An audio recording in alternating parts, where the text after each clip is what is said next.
미국 시장은 큰 폭의 하락세를 보이고 말았습니다. 다우지수가 마이너스 2.08% 하락이었고 나스닥은 4%의 폭락세가 나타났습니다. 이번 나스닥의 4%의 하락세는요, 22년 9월 이후 최대 폭의 하락이었다고 볼 수 있겠습니다. 무엇보다도 트럼프 정부가 경기 침체를 각오를 하고 강경한 관세 정책을 지속할 것이다. 그렇기 때문에 우려심이 반영이 된 것인데요. 이와 관련 백악관에서는요, 헤셋 국가경제위원장이 이야기를 하기를 관세 정책의 불확실성은 4월 초에 해소될 것이다. 아직까지도 한 달 정도는 관세 불확실성이 존재할 수 있다는 이야기가 되는 것이죠. 이에 따라서 시장의 반응은 안 좋은데요. 골드만삭스에서는 금년 미국의 GDP 성장률 전망치를 낮췄고요. HSBC는 관세 불확실성을 이유로 미국 증시 의견을 중립으로 하향 조정을 했고, JP모간은 S&P 500 지수가 5,200까지 떨어질 수 있다고 전망을 했습니다. 그래서 5,200선은 여기 선이 되는 것이고요. 한편 일부 긍정론도 있죠. 모건 스탠리의 투자 전략가인 마이크 윌슨은요, S&P 500 지수가 5,500까지 떨어질 것이다. 5,500은 여기니까요. 거의 다 온 것이잖아요. 그리고 연말에는 6,500까지 상승할 것으로 기대한다는 전망도 했습니다. 따라서 앞으로의 미국 시장에 대한 전망 역시도 엇갈리는 상황인데요. 이에 따라서 우리 시장 큰 폭의 하락세로 출발이 되었습니다. 하지만 장중 낙폭을 만회를 하면서 코스피는 마이너스 1.28% 하락, 코스닥은 0.6% 하락세를 보이면서 마감이 되었습니다. 하지만 상승 종목보다는 하락 종목이 압도적으로 많은 시장의 모습입니다. 하락 종목이 압도적으로 많았음에도 불구하고 셀트리온은 0.11% 상승세를 보였습니다. 제약은 보합으로 마감이 됐고요. 두 종목 역시 양봉의 모습을 보여주면서 하락 지지력, 즉 밑으로 내려가게 되면 저점 매수가 들어온다는 이야기죠. 하락에 대한 지지력이 강한 모습으로서 양봉을 출현을 시켰습니다. 자사주는 3만 주 매수였고요. 외국인들은 179억의 매수로서 다시 매수 강도가 강해집니다. 기관들은 89억의 매도를 보였습니다. 한편 셀트리온의 장중의 외국인들의 움직임을 살펴보게 되면요. 요 그림은 5분봉인데요. 시간대로 봤을 때는 11시 10분부터 해서 12시 10분대까지 장중의 상승세가 나왔잖아요. 그러면 요 시점에서 수급적인 측면에서의 외국인들의 움직임은 어떻게 됐는지 살펴보기로 하겠습니다. 장 시작하면서 9시 30분까지 외국인들은 38,000주대의 매수 우위였죠. 10시까지는 51,900주의 매수 우위였고요. 그리고 11시 10분까지는 65,000주대의 매수 우위였고요. 그런데 1시 20분에는 104,000주의 매수 우위가 되니까 11시 10분부터 1시 20분 요 사이에 약 4만 주 정도의 매수가 있었다는 것이잖아요. 그렇기 때문에 바로 이때부터 해서 12시 10분 요 사이에 집중적인 외국인들의 매수가 있었다고 추정을 해볼 수가 있는 것이죠. 그리고 오늘 종가에는요, 외국인들은 98,660주의 매수로 끝났습니다. 그래서 오후 2시 30분에서 막판 요 사이에서는 오히려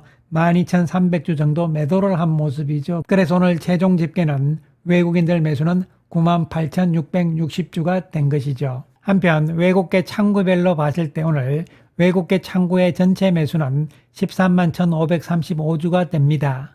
출발해서 9시 3분까지 JP모건 창구에서 2,313주가 매수가 들어온 것이고요.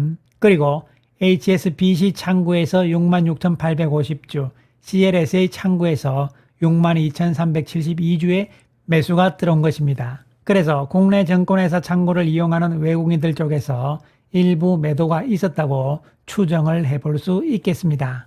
한편 지난 2월 26일 이후 현재까지 외국인들의 수급을 살펴보게 되면요. 외국인들은 지난 금요일 날 45,000주 매도를 하고 어저께 월요일 날 3,700주 매도를 했지만 오늘 다시 98,660주 매수로도 바뀌면서 실적 발표 이후 26일부터 오늘까지 41만 1000주대의 매수 우위를 보여주고 있는 상황입니다. 한편 기관들은 연 3일 매도가 되겠는데요. 그렇지만 연기금은 규모가 그렇게 많진 않지만 연이틀 매수를 보여주고 있는 상황입니다. 실적 발표 이후에 외국인 수급은 완전히 긍정적으로 바뀌고 있는 것이고요. 국내 기관 쪽에서는 투신권에서 계속적인 매수가 나오다가 최근 주춤합니다만 연기금 쪽에 매수가 들어오는 모습이죠. 그래서 기관 가운데서도 투신과 연기금은 실적 발표 이후 누적으로 매수 우위를 현재 달리고 있는 중이죠. 따라서 현재 외국인 기관들의 수급은 좋다고 봐야 되는 것이죠. 금융 투자의 매도는요, 단기 형태이기 때문에 크게 의미를 부여할 필요는 없습니다. 이것을 시장 전체와 비교를 해서 조금 더 살펴보게 되면요. 2월 26일부터 외국인들이 누적으로 해서 추정 금액이죠. 순매수 금액 상위 10개 종목을 살펴보게 되면요.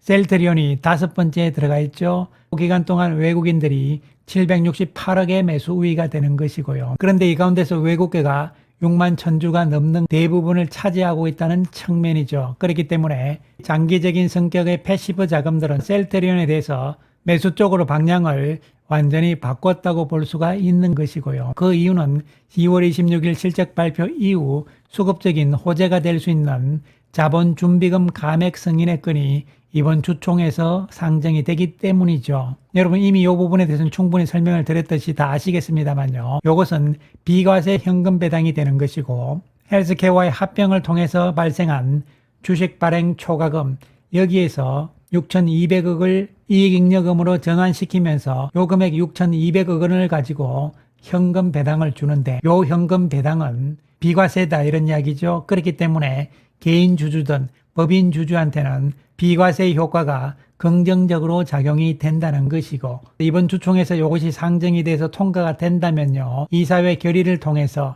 분기 배당 실시 가능성도 생각을 할 수가 있는 것이고 이러한 비과세 현금 배당이 일회성이 아니고요. 장기적으로 지속적으로 줄 가능성이 있는 것이고 또한 분기 배당으로 갈 가능성도 있기 때문에 수급적인 측면에서는 호재로 작용이 되는 것이죠. 당연히 실적이 뒷받침이 되는 가운데서 수급적인 호재가 나오면 더욱더 좋은데 올해 실적 역시 영업이익 측면에서 기대감은 높아지고 있는 상황이죠. 합병 이전의 영업이익률인 30%를 회복을 한다면 이익가치 측면에서는 크게 증가하는 수준이 되기 때문에 주가에도 긍정적으로 작용할 것으로 보입니다.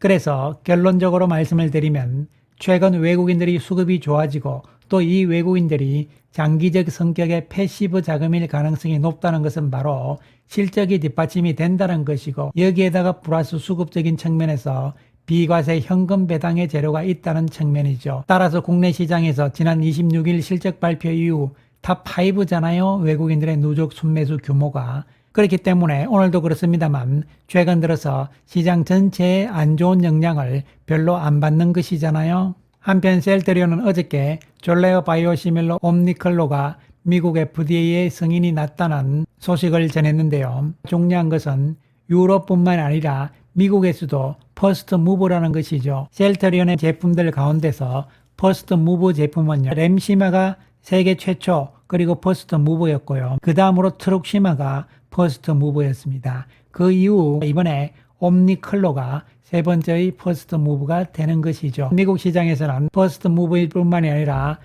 인터체인저블까지 확보를 했습니다만 미국 시장에서 더 중요한 것은 역시 PBM과의 협상력이라고 보시면 되고요. 반면에 유럽에서는 퍼스트 무브가 의미가 있다 이렇게 생각을 하시면 될 것으로 보입니다. 미국 시장에서도 오리지널이 보유한 전체 적응증에 대해서 허가가 나온 것이고요.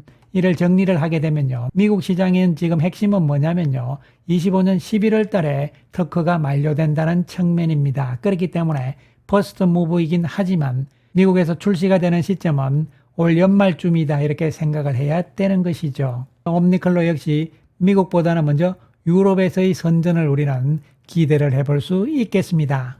이렇게 해서 셀트리온은 올해 출시될 5개 제품들이 계획대로 차곡차곡 잘 진행이 되고 있는 상황이죠. 5개 제품 모두 이미 유럽에서는 승인이 다 난 것이고요. 미국에서는 아이덴젤트만 현재 승인이 나지 않은 상태고 또한 오리지널 사하고 소송이 진행이 되고 있는 상황입니다. 하지만 아이덴젤트 역시 상반기 중에 허가 가능성은 있지 않을까 생각을 해봅니다. 어쨌든 예정대로 25년 5개 제품의 출시는 무난하게 진행되고 있다 이렇게 보시면 되겠습니다. 단기적으로 주가의 움직임은 지금 19만원대의 저항선들이 있습니다. 여기를 두고 시장 상황이 안 좋음에도 불구하고 하방 경직성 즉 하락 지지력이 강하게 나타나고 있는 상황입니다.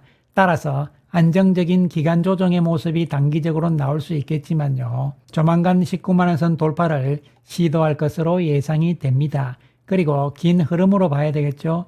이번에 19만원 선 돌파를 하게 되면요. 21만원 선에서의 고점, 그리고 24만원대의 고점들이 있는 상황이고, 시장의 컨센서스는 24만 6천원대인데요. 어쨌든 긴 흐름으로 봤을 때는 단계별로 차곡차곡 상승 추세로의 진행이 될 것으로 예상을 해볼 수가 있겠습니다. 감사합니다.